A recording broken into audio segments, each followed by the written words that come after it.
Lieutenant Sarah Mitchell stood at attention in the briefing room of Los Alamos Army Airfield, New Mexico, her shoulders squared despite the snickers echoing behind her.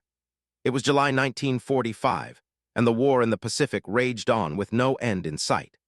Sarah had earned her position through years of dedication to the Army Nurse Corps, later transitioning to military intelligence after proving her skills in code breaking and strategic analysis.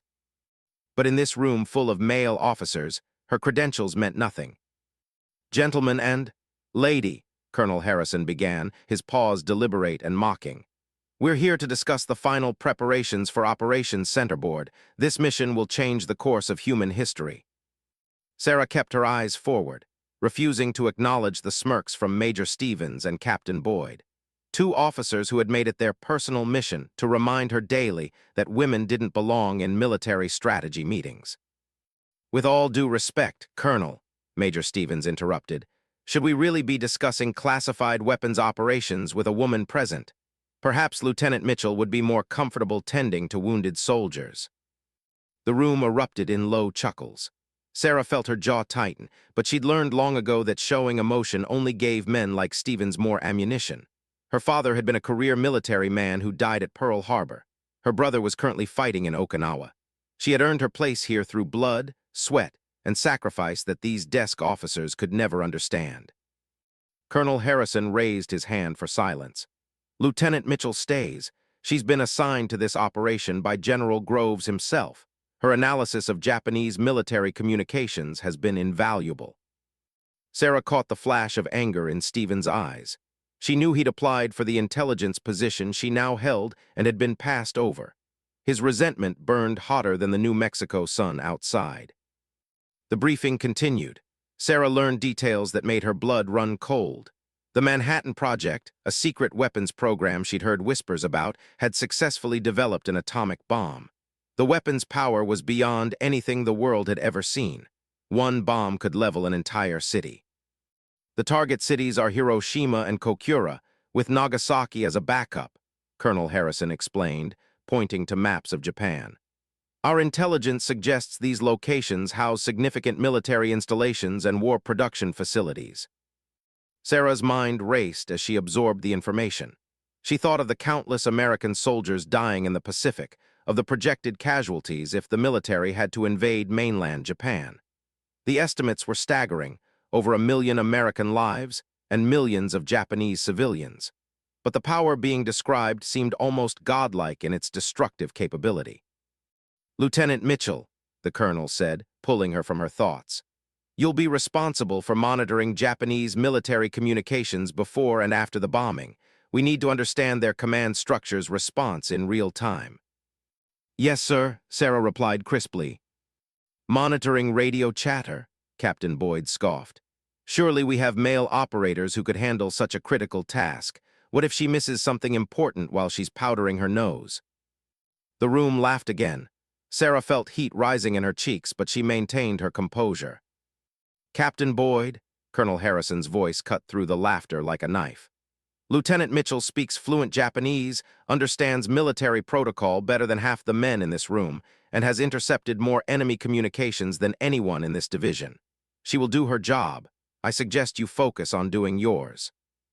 Boyd's face reddened, but he said nothing more. After the briefing, Sarah walked across the dusty compound toward her quarters. The desert heat was oppressive, but she barely noticed. Her mind was occupied with the magnitude of what was coming. The atomic bomb represented both hope and horror, hope that the war might finally end, horror at the weapon's devastating power. "Lieutenant Mitchell," a voice called from behind her.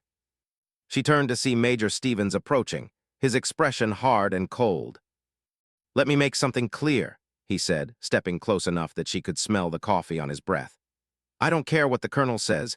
You're here because some soft-hearted general thinks women deserve a seat at the table. But when things get difficult, when the pressure's on, you'll crack. Women always do.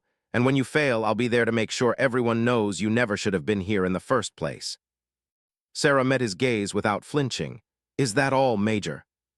"Watch yourself, Lieutenant. This is a man's world and you're playing a man's game. You're going to get hurt." He walked away, leaving Sarah standing alone in the compound. She looked up at the clear blue sky, thinking about her father, her brother, and all the men who died fighting this war. She thought about the weapon that might end it all, and the responsibility now resting on her shoulders. That night, Sarah sat in her small quarters reviewing Japanese military codes by lamplight. She taught herself the language during her college years, fascinated by its complexity and beauty. Now that knowledge served a darker purpose. She could intercept enemy communications, understand their strategies, and help her country win this brutal war. But as she worked, a nagging doubt crept into her mind. The atomic bomb's power had been described in clinical terms during the briefing: blast radius, thermal effects, radiation exposure. Yet behind those sterile words lay unimaginable human suffering. Entire families would be vaporized in an instant. Children would never grow up. Mothers would never see their sons again. Sarah shook her head, pushing the thoughts away. This war hadn't started with America. The Japanese military had attacked Pearl Harbor, murdered civilians across Asia, and shown no mercy in their conquest. They'd refused every opportunity for surrender. The bomb might be terrible, but it could save countless lives on both sides by forcing an end to the conflict. A knock on her door interrupted her thoughts. "Come in," she called. A young private entered, saluting quickly. "Lieutenant Mitchell, you're wanted in the communications room. We're receiving unusual chatter from Japanese military channels." Sarah grabbed her code books and followed the private across the moonlit compound. The communications room was buzzing with activity. Radio operators sat at their stations, headphones pressed to their ears, frantically writing down transmissions. "What do we have?" Sarah asked, moving to her station. Sergeant Williams, one of the few men who treated her with respect, handed her a sheaf of papers. "It's fragmentary, ma'am, but it looks like increased activity around Hiroshima. Military transports, troop movements, communication between command centers." Sarah scanned the intercepts, her trained eye picking out key phrases and code words. Her heart sank. They're consolidating forces. Hiroshima isn't just a military target. They're gathering troops there in preparation for homeland defense. This confirms they expect an American invasion. "Can you determine numbers?" Williams asked. Sarah worked through the codes, cross-referencing communication patterns she'd memorized. At least 40,000 military personnel, possibly more, plus civilian workers in the war factories. She paused, doing mental calculations. The city's population is probably close to 300,000 people. Williams let out a low whistle. All those people will die if we have to invade," Sarah said firmly, though her stomach churned at the thought. "The bomb might be the mercy option, Sergeant, as terrible as that sounds." She spent the next 3 hours monitoring communications, building a clearer picture of Japanese military movements. The enemy was preparing for a fight to the death, training civilians to resist with bamboo spears and improvised weapons. The fanaticism in their military communiques was chilling. They would never surrender, not without something catastrophic to break their will. When Sarah finally returned to her quarters near dawn, she was exhausted but couldn't sleep. She kept thinking about those 300,000 people in Hiroshima, going about their daily lives, unaware that their world was about to change forever. She thought about Major Stevens and Captain Boyd, who questioned her strength and dedication. They saw her gender as a weakness, but Sarah knew better. Her father had taught her that true strength wasn't about physical power or loud posturing. It was about doing the hard things, making the difficult choices, and standing firm when others wavered. The next few days would test that strength in ways she couldn't yet imagine. History was about to unfold, and Sarah Mitchell would be there to witness it, regardless of what men like Stevens thought about where women belonged. The morning of August 6, 1945, dawned clear and hot. Sarah had been at her communications station since 4 a.m., monitoring Japanese military channels. The tension in the room was thick enough to cut with a knife. Everyone knew today was the day, though only a handful of people knew exactly what was coming. Colonel Harrison entered the communications center at 0500 hours. "Lieutenant Mitchell, status report." Sarah stood, her report crisp and professional. "Sir, Japanese military communications are routine. No indication they suspect anything unusual, whether reports from reconnaissance aircraft over Hiroshima indicate clear skies." "Good," Harrison nodded. "The Enola Gay took off from Tinian Island 40 minutes ago. Estimated time to target is approximately 6 hours." Sarah's heart rate quickened. The Enola Gay, a B-29 bomber carrying the atomic bomb nicknamed Little Boy. She'd read the technical specifications. Uranium-based weapon, yield equivalent to 15,000 tons of TNT. Detonation altitude, 1,900 feet above the city for maximum effect. Lieutenant, Harrison continued, your job is to monitor enemy communications the moment the bomb detonates. I need to know immediately how their command structure responds. This information will be critical for future operations. Understood, sir. As Harrison left, Major Stevens approached her station. His expression was twisted with something between contempt and jealousy. Comfortable, Lieutenant? This is probably the most important intelligence operation of the war, and they've got a woman handling it. Sarah kept her eyes on her equipment. I'm focused on my assignment, Major. Perhaps you should focus on yours. My assignment, Stevens said, leaning close, is to ensure mission success. That means watching you like a hawk. One mistake, Mitchell, just one, and I'll have you shipped back stateside so fast your head will spin. You'll spend the rest of this war filing paperwork in some office where you belong. Before Sarah could respond, Sergeant Williams intervened. Major Stevens, with respect, Lieutenant Mitchell has the highest accuracy rate in this division. If you keep distracting her, you might cause the very mistake you're worried about. Stevens glared at Williams but backed away. Sarah shot the sergeant a grateful look. The hours crawled by with agonizing slowness. Sarah monitored routine Japanese communications, supply reports, patrol schedules, mundane military chatter. She thought about the bomber flying steadily toward Hiroshima, about the crew members who would drop the bomb, about the people below who had no idea their lives were about to end. She thought about her brother Tommy fighting somewhere in the Pacific. He'd written her last month, describing the brutal combat on Okinawa. Sis, he'd written, these Japanese soldiers won't surrender. They'd rather die than give up. We're losing good men every single day. I don't know how much longer this can go on. The bomb might save Tommy's life. That thought gave Sarah strength to push through her doubts. At 0800 hours, her radio crackled with new traffic. Sarah's Japanese was excellent, and she began transcribing immediately. Routine patrol report from Hiroshima, she announced to the room. All quiet, citizens heading to work, no air raid warnings. Captain Boyd, who'd been hovering nearby, snorted. Maybe your famous bomb won't even work. Maybe this whole thing is just elaborate theater. Sarah ignored him, focused on her task. Then, at 08:15 local time in Hiroshima, exactly when the technical reports said the bomb would detonate, every Japanese military frequency went silent. The communications room fell quiet. Everyone stared at their equipment, wondering if something had malfunctioned. What's happening? Colonel Harrison demanded. Sarah adjusted her frequencies, checking and rechecking. Sir, all Japanese military communications from Hiroshima have ceased. Complete radio silence. Equipment failure? Harrison asked. No, sir. I'm receiving communications from other locations. Tokyo, Osaka, Kyoto. Just nothing from Hiroshima. The silence stretched for 30 seconds, then a minute, then 5 minutes. Suddenly, Sarah's radio erupted with frantic Japanese voices. She grabbed her pen, transcribing as fast as she could, her heart pounding. Sir, I'm getting emergency communications from Japanese military command in Tokyo. They're reporting. They can't contact Hiroshima. They're saying something catastrophic has happened. The entire city appears to have been destroyed by a single bomb. The room erupted in excited chatter. Harrison raised his hand for silence. Continue, Lieutenant. Sarah listened intently, translating the increasingly panicked communications. They're sending reconnaissance aircraft to investigate. They're reporting seeing a mushroom-shaped cloud rising over the city, visible from hundreds of miles away.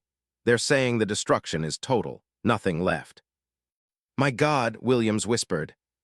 Sarah continued transcribing for the next hour as Japanese military communications descended into chaos. Reports filtered in from aircraft flying over Hiroshima, or what had been Hiroshima.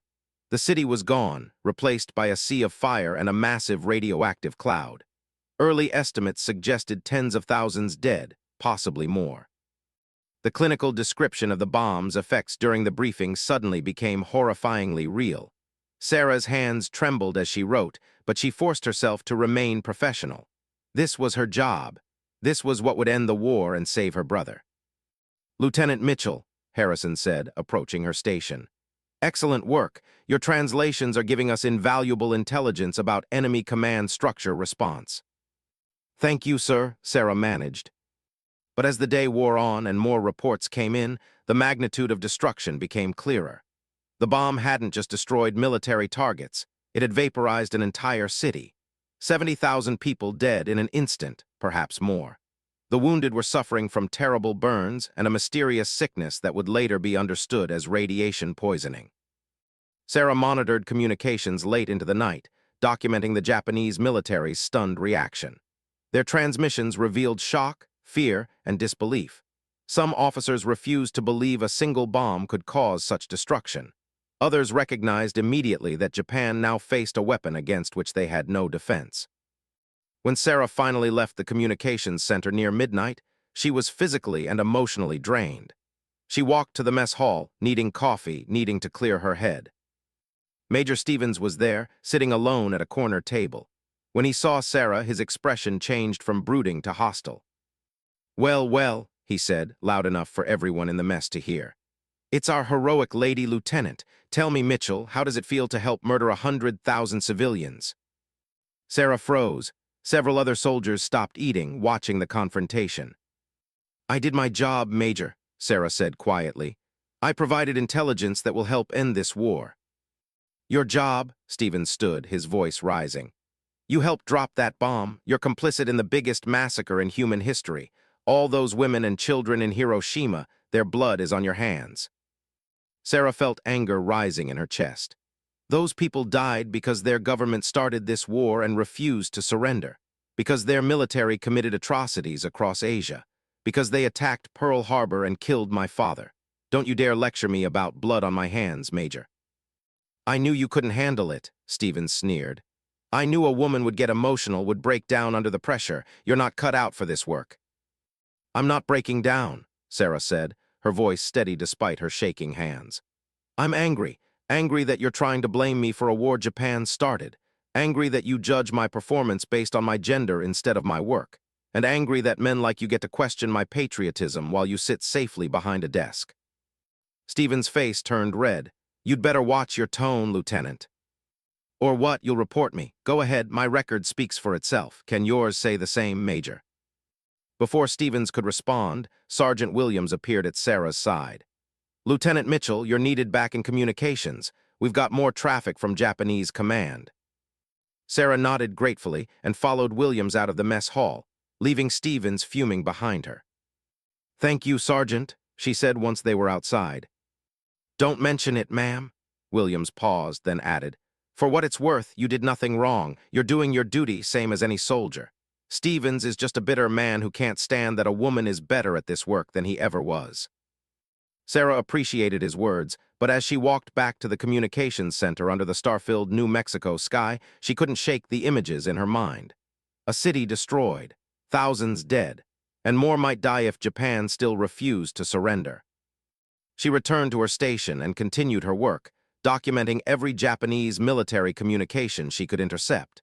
Her duty required strength, focus, and an unwavering commitment to ending this war, no matter how difficult that was.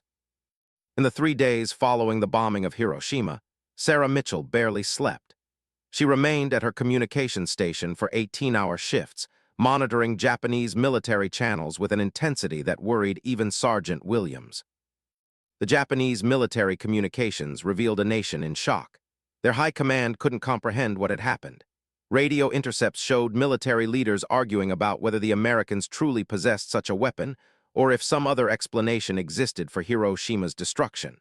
Some suggested it had been a massive conventional bombing raid. Others thought perhaps multiple bombs had been dropped simultaneously. The truth that one bomb had erased an entire city seemed too impossible to believe. "Lieutenant," Williams said on the evening of August 8, "you need to rest. You're going to collapse." Sarah shook her head, her eyes bloodshot from exhaustion. "I can't, Sergeant. Tokyo Command is preparing a response. The Emperor's Council is meeting to discuss surrender terms. This could be the breakthrough we've been waiting for." But as Sarah listened to the intercepted communications, her heart sank. Despite Hiroshima's destruction, hardline Japanese military officers were arguing against surrender. They claimed Japan could endure such attacks. They insisted the American military couldn't possibly have many of these weapons. They advocated fighting until the last Japanese citizen fell. "They're not going to surrender," Sarah said quietly. "Even after everything, they won't give up." Colonel Harrison, who'd been reading over her translations, nodded grimly. "Then we'll have to show them we're serious. The second bomb is already prepared. Target is Kokura, with Nagasaki as backup if weather doesn't cooperate." Sarah's stomach twisted. Another city, more deaths, but what choice did America have? The intelligence she'd gathered showed Japan mobilizing for homeland defense. Civilian militia training with bamboo spears, suicide attack preparations. If America had to invade, casualties on both sides would be catastrophic. That night, Sarah returned to her quarters and finally allowed herself to break down. She thought about the people in Hiroshima, mothers who'd been preparing breakfast for their children when the bomb fell, workers heading to factories, students walking to school. All gone in a flash of nuclear fire. But she also thought about her brother Tommy, about the thousands of American soldiers who would die invading Japan, about the millions of Japanese civilians who would perish in the fighting if the war continued. There were no good choices, only terrible ones. A knock on her door pulled her from these dark thoughts. She wiped her eyes quickly. "Come in." Sergeant Williams entered, carrying 2 cups of coffee. "Thought you might need this, ma'am." "Thank you, Sergeant." Sarah accepted the cup gratefully. Williams sat down, which would normally be inappropriate given their ranks, but Sarah didn't object. She needed someone to talk to, someone who understood. "My sister lives in San Francisco," Williams said quietly. "She's got 3 kids. Before the war, she asked me why I joined up, why I'd risk my life. I told her it was so her kids could grow up safe, so they'd never have to know war the way I do. I think about that a lot now," he continued. "Those people in Hiroshima, they weren't all soldiers. Most were just regular folks trying to live their lives. But if we don't end this war soon, my nephews might grow up having to fight the next one. Your brother might not make it home. How many more Americans have to die before Japan surrenders?" Sarah met his eyes. "Do you think we did the right thing, Sergeant, dropping that bomb?" Williams was quiet for a long moment. "I think we did the necessary thing, ma'am. Whether it was right, I'll leave that for God to judge. We're just soldiers trying to survive a war we didn't start." After Williams left, Sarah lay on her cot, staring at the ceiling. She knew another bomb was coming. Knew more people would die. And she would be there, monitoring the communications, documenting the destruction, providing intelligence that helped target the weapon. Major Stevens' words echoed in her mind. "Their blood is on your hands." But Sarah pushed the guilt away. She hadn't started this war. She hadn't attacked Pearl Harbor. She hadn't massacred civilians in Nanking or forced Korean women into sexual slavery or committed the countless other atrocities that marked Japan's military campaign across Asia. She was doing her duty to end a brutal war as quickly as possible. The morning of August 9 arrived with the same oppressive heat that characterized every day in New Mexico. Sarah was back at her station before dawn, monitoring Japanese frequencies. At 0800 hours, Colonel Harrison entered the communications center. "Lieutenant Mitchell, the bomber carrying the second weapon has taken off. Primary target is Kokura. Estimated time over target, 3 hours." Sarah nodded, her throat tight. Another city, more death, but maybe, hopefully, enough to finally break Japan's will to fight. The morning crawled by. Sarah intercepted Japanese military communications showing that Tokyo Command was still debating surrender terms. They wanted guarantees about keeping their emperor. They wanted to avoid occupation. They were stalling, hoping America would negotiate, not understanding that another bomb was already in the air. Then, at 11:02 local time in Japan, Sarah's radio erupted with panicked communications. "Sir," she announced, her voice steady despite her racing heart. "I'm receiving reports of another massive explosion. Location is Nagasaki, not Kokura. They must have switched targets due to weather." The communications room buzzed with activity. Sarah translated frantically as Japanese military channels exploded with desperate messages. They're reporting the same type of destruction as Hiroshima. Massive fireball, mushroom cloud, city destroyed. They're confirming it's another atomic weapon. Colonel Harrison stood behind her, reading her translations. "How are they responding?" Sarah listened intently to the intercepted communications. Sir, there's chaos in Tokyo Command. Some officers are calling for immediate surrender. Others are arguing to fight on. I'm detecting significant discord in their command structure. Keep monitoring, Harrison ordered. This could be the breaking point. For the next 6 hours, Sarah documented the slow collapse of Japanese military resolve. The intercepts showed a nation finally confronting reality. 2 cities destroyed by 2 bombs. If America had 2, they likely had more. Japan couldn't defend against this weapon. Continuing to fight meant national annihilation. But even now, hardline military officers resisted. Sarah intercepted communications showing some officers planning a coup to prevent surrender. They would rather see Japan destroyed than admit defeat. Late that evening, Major Stevens appeared at Sarah's station. His expression was strange, not hostile like usual, but disturbed, almost haunted.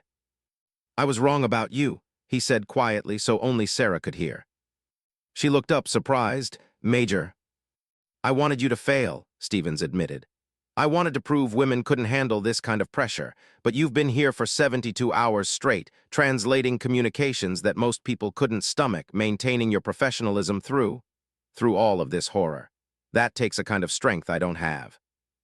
Sarah didn't know what to say. Stevens continued, "I spent the last 3 days thinking about what I said to you about blood on your hands. That was wrong. You didn't drop those bombs. You didn't start this war. You're just trying to end it, same as all of us. And if anyone questions your dedication or your ability, they'll answer to me." Before Sarah could respond, he walked away, leaving her stunned. Sergeant Williams, who'd witnessed the exchange, smiled slightly. "Looks like you earned some respect, ma'am." "I didn't do it for respect," Sarah said. "I did it because it was my duty." "That's exactly why you deserve it," Williams replied. The next 5 days were the longest of Sarah Mitchell's life. She monitored Japanese military communications around the clock, documenting every message, every argument, every desperate attempt by Japan's leadership to decide their nation's fate. The intercepts revealed a government tearing itself apart. Emperor Hirohito had never before directly intervened in political decisions, but the atomic bombs had forced his hand. Through coded messages and formal military communications, Sarah pieced together the dramatic confrontations happening in Tokyo's imperial palace. Military hardliners wanted to continue fighting. They argued that accepting surrender meant dishonor worse than death. They claimed the Americans would execute the emperor and enslave the Japanese people. They advocated training every man, woman, and child to resist the invasion with whatever weapons they could find: knives, bamboo spears, rocks if necessary. But other voices were finally being heard. Voices that recognized the atomic bomb had changed everything. Voices that understood continued resistance meant national suicide. Sarah translated one particularly poignant communication from a Japanese admiral to Tokyo Command. "We cannot ask our people to fight a weapon that destroys cities in an instant. To continue this war is to condemn our nation to extinction. We must find a way to surrender while preserving some measure of honor." "They're breaking," Colonel Harrison said, reading over Sarah's shoulder. "Finally, they're breaking." But the situation remained precarious. Sarah intercepted communications suggesting that some military officers were planning to intercept the emperor's surrender announcement and stage a coup. They would imprison the emperor, take control of the government, and continue the war. "Sir," Sarah reported urgently, "I'm detecting plans for a military coup. A faction of army officers is preparing to seize the imperial palace and prevent any surrender broadcast." Harrison's face darkened. "Can you determine when this coup will occur?" Sarah reviewed her intercepts, cross-referencing times and code phrases. "Based on these communications, they're planning to move tonight, August 14th. They intend to capture the surrender recording before it can be broadcast."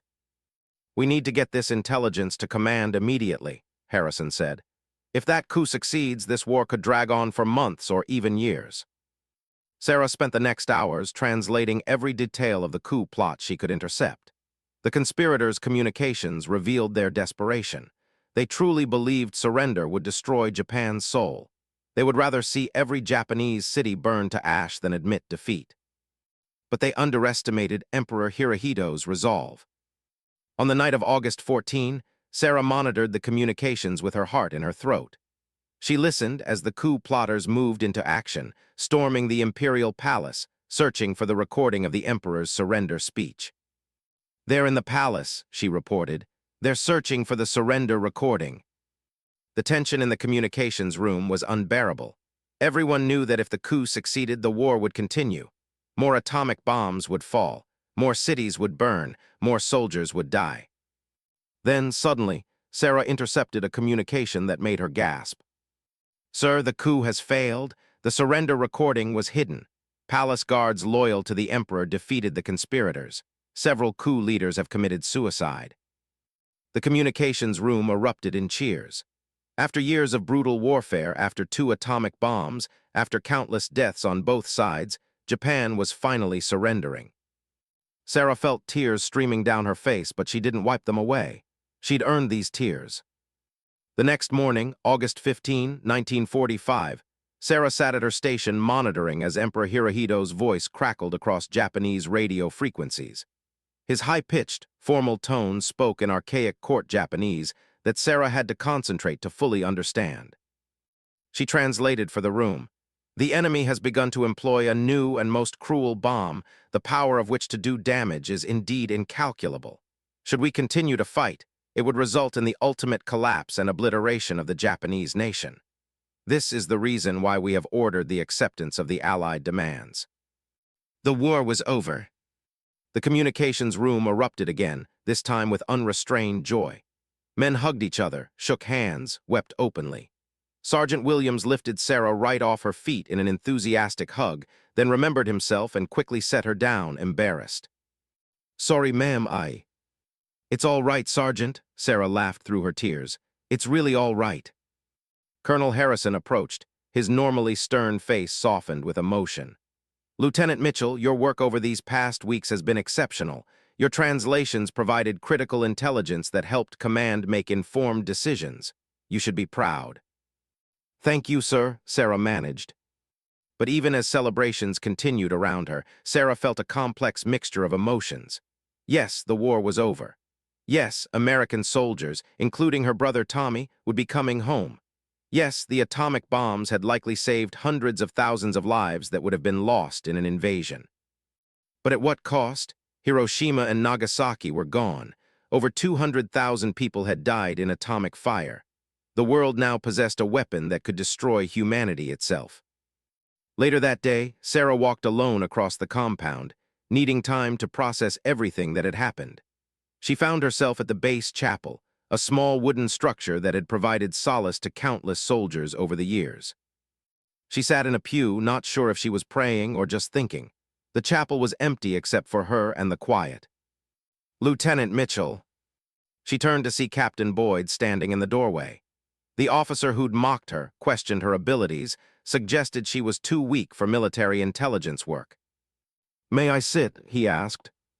Sarah nodded, curious. Boyd sat down, staring at his hands. "I owe you an apology, several apologies actually. I've been unfair to you, worse than unfair, I've been cruel." Sarah waited for him to continue. "I lost my wife 3 years ago," Boyd said quietly. "She was strong, smart, capable, everything I'm not. When she died, I was angry at the world. And when I saw you, another strong, capable woman, it reminded me of what I'd lost. So I lashed out. I tried to tear you down because I couldn't deal with my own pain." He finally looked at her. "But watching you these past weeks, seeing your strength and dedication, the way you handled pressure that would have broken most men, you reminded me of her in the best way.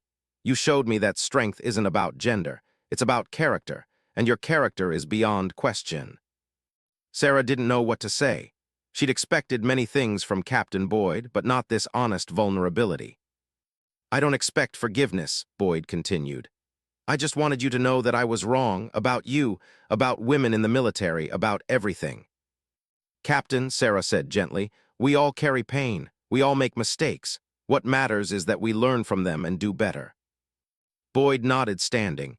"For what it's worth, Lieutenant, you're the best intelligence officer I've ever worked with, man or woman." After he left, Sarah sat alone in the chapel, thinking about the journey that had brought her here. The doubts, the mockery, the constant need to prove herself, and now, finally, something like acceptance. But the cost of earning that acceptance weighed heavy on her heart. 3 weeks after Japan's surrender, Sarah Mitchell was summoned to Colonel Harrison's office. She'd spent the intervening weeks continuing to monitor Japanese communications, now focused on coordinating the occupation and ensuring compliance with surrender terms. "Lieutenant, sit down," Harrison said when she entered. Sarah noticed Major Stevens was also present, along with 2 men she didn't recognize wearing civilian clothes.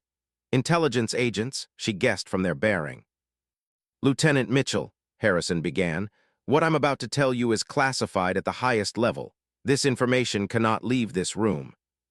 Sarah's pulse quickened. "Yes, sir." One of the civilian agents spoke. "Lieutenant, your work monitoring Japanese communications has been exemplary, but in reviewing your complete translations over the past month, we've discovered something unexpected, something that changes our understanding of the atomic bomb's impact." He pulled out a thick folder and opened it. "You translated a series of communications from Japanese military command in the days immediately following the Hiroshima bombing.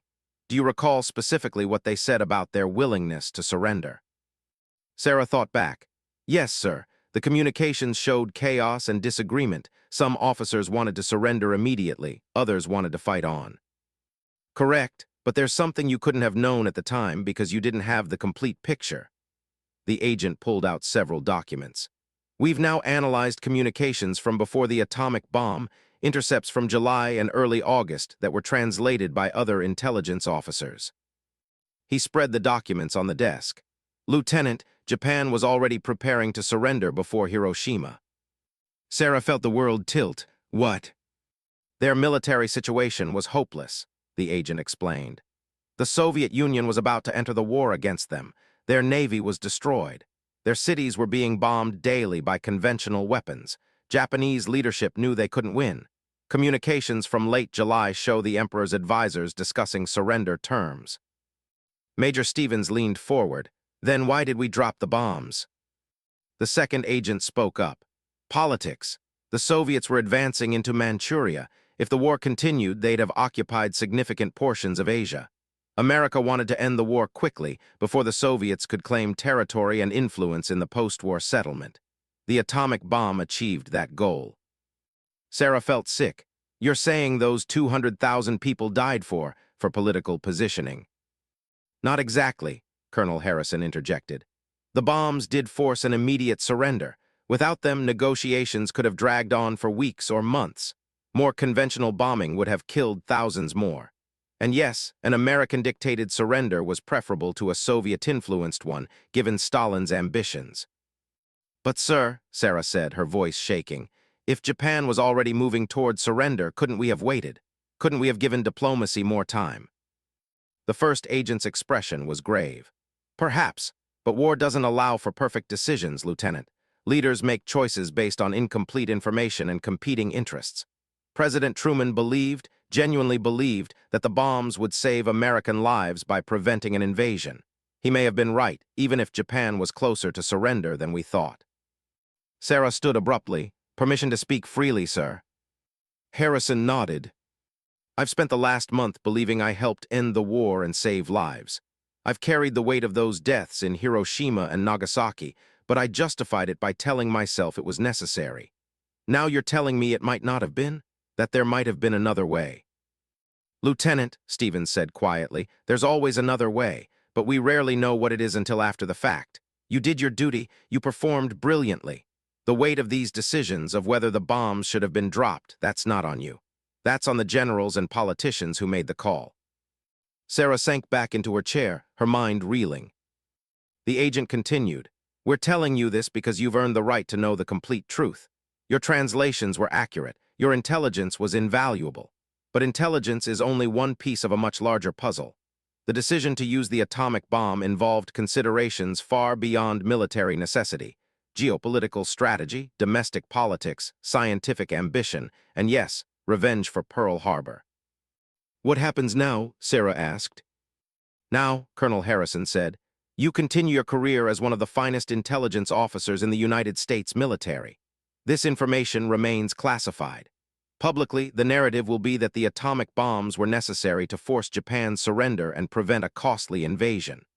That narrative serves important purposes. It justifies the weapon's use. It validates our victory, and it establishes America's dominance in the post-war world. But it's not the whole truth, Sarah said. No, Harrison admitted. It's not. The whole truth is messy and complicated and doesn't fit neatly into the story people want to believe. But that's often how history works, Lieutenant. The full truth gets classified and the simple version gets taught to schoolchildren. Sarah thought about everything she'd experienced over the past month. The mockery from Stevens and Boyd, the pressure to prove herself, the weight of monitoring communications as two cities were destroyed, and now this revelation that complicated everything she'd believed about her role in ending the war. Sir, she said finally, I need to know, do you regret it, the decision to drop the bombs? Colonel Harrison was quiet for a long moment. I regret that we live in a world where such weapons exist. I regret that war forces us to make choices between terrible options. But do I regret ending the war quickly and bringing our soldiers home? No, Lieutenant, I don't. Over the following months, Sarah continued her work in military intelligence. The war was over, but the occupation of Japan required ongoing monitoring and analysis. She was promoted to captain and received commendations for her service. Major Stevens became an unexpected ally, supporting her career advancement and defending her against officers who still questioned whether women belonged in military intelligence.